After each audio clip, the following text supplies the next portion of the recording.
Welcome, UCL fans, to the unofficial review and ranking for the United Championship League Week 11. I'm Nintendo Fanatic 64, and I've watched all the matches, crunched the numbers, and I've come up with what I believe to be a fair and accurate ranking system for the United Championship League. Now, before we get into all that, we're going to go ahead and go over the 8 matches that took place this week. So, starting off, we have the Toronto Tokakis, whose record is 3-7, taking on the Tulsa Talonflames, whose record is 5-5. And it was a 2-0 victory for the Toronto Tokakis. MVP of the match goes to the Jellicent from the Tulsa Talonflames, who managed to get 3 knockouts this week. We also have honorable mentions that go to Jirachi from the Toronto Tokakis, who managed to get 2 knockouts this week. Up next, I have the Grand Canyon Greninjas, whose record is 2-8, taking on the Long Island Regirockies, whose record is 5-5. And it is a 1-0 victory for the Long Island Regirockies. MVP of the match goes to Haunter from Long Island, who managed to get 2 knockouts this week, as well as being the sole survivor on his team. Up next, we have the South Beach Slow Kings, whose record is 1-9, taking on the Carolina Keldios, whose record is 4-6. And it was a 5-0 victory for the South Beach Slow Kings. MVP of the match goes to the Mega Galley from the Slow Kings, who managed to get 2 knockouts this week. Up next, we have the Philadelphia Feraligators, whose record is 5-5, taking on the Manchester Magnazones, whose record is 0-10. And it was a 3-0 victory for the Philadelphia Feraligators. MVP of the match goes to Garchomp from the Philadelphia Feraligators, who managed to get 3 knockouts this week. Now, before I get into the next matches, I just want to mention that these next ones all have playoff contentions in mind for them.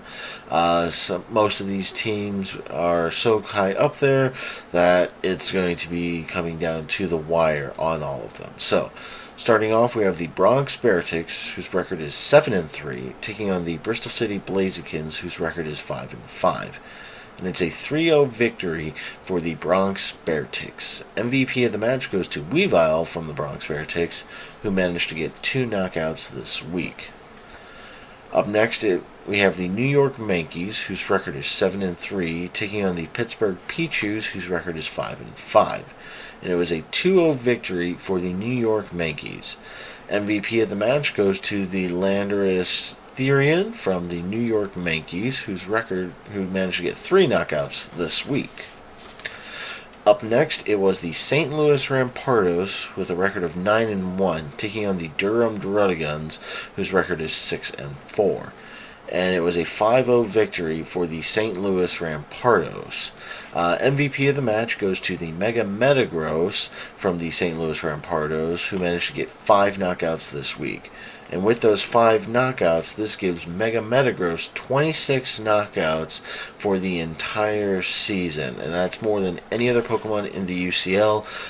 Next closest one is the Mega Charizard X from the Durham Druddigons, who manages to have 17 knockouts so far this season. And last but not least, in a battle for second place right now, we have the Tucson Terrakions, whose record is 8-2, taking on the Newcastle Nidokings, whose record is also 8-2. And it was a 2-0 victory for the Newcastle Nidokings. This also marks the 9th victory in a row for the Nidokings. MVP of the match goes to Flygon from the Tucson Terrakions, who managed to get 3 knockouts this week, with honorable mentions going to Haxorus from the Newcastle Nidokings, who managed to get 2 knockouts this week. Alright, so that'll do it for the actual review of the 8 matches. Now we're going to go ahead and go into the rankings.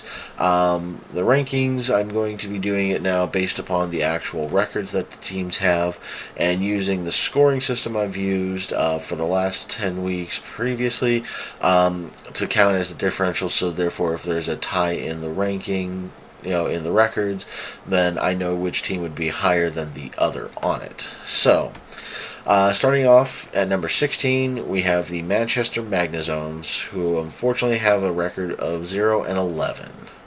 Up next, we have the South Beach Slow Kings, whose record is 2-9, and they have a differential score of -23.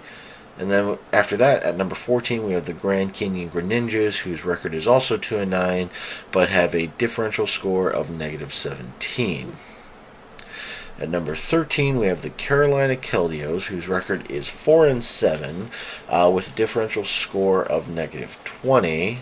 And we have at number 12 the Toronto Tokakis, whose record is also 4-7 and have a differential score of -11. At number 11, we have the Bristol City Blazekins, whose record is 5-6 with a differential score of -7. And then we have the Tulsa Talonflames at number 10 with a record of 5-6 and a differential score of -4. At number 9, we have the Pittsburgh Pichus, whose record is also 5-6 with a differential score of 6. At number 8, we have the Long Island Reggie Rockies, whose record is 6-5 and a differential score of -1. At number 7, we have the Philadelphia Feraligators, whose record is 6-5 with a differential score of 2. At number 6, we have the Durham Druddigons, whose record is also 6-5, but have a differential score of 4. So now we're moving on to some of the real serious playoff contenders. Starting off, we have the Bronx Bearticks, whose record is 8-3 and have a differential score of 12, and the Tucson Terrakions, also 8-3 and also with a differential score of 12. Sorry for my fiance's phone going off in the background.